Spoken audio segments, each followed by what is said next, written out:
Hi there, Leos. Thanks so much for tuning in. I'm Astrogirl, and we're looking at March 28th through April 3rd, and it's a very quiet, calm week.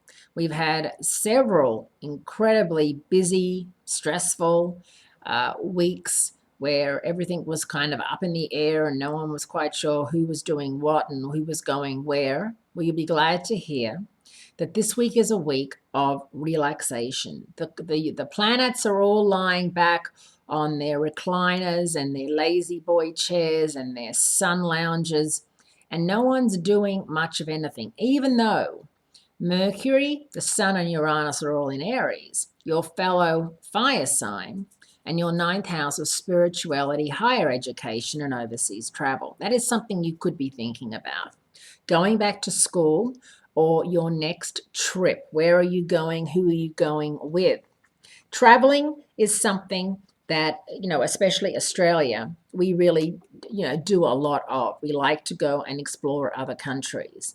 And while it's not always easy because it can be very expensive, if you're young enough to travel and work in Europe, or if you're rich enough to travel and work from wherever you are and fortunate, it's definitely one of those times for you when you know that you have wanderlust and that you would like to go check out some new places.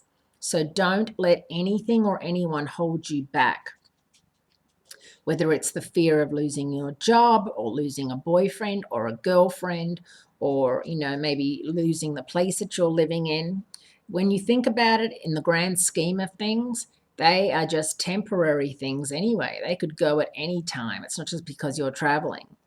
It's also your ninth house of higher education. And for those of you who feel as if the job you're doing is basically beneath you, or you could do better, make more money, use your brain more, this is a good time to also investigate how to move on up and how to take courses and hopefully get your employer to pay for said courses so that you don't have to, and really focus on moving forward, moving up, and changing some things. The lunar eclipse last week in your communication and busy zone really refocused your vision on what it is to do well and to feel accomplished and to live up to your Leo leadership name.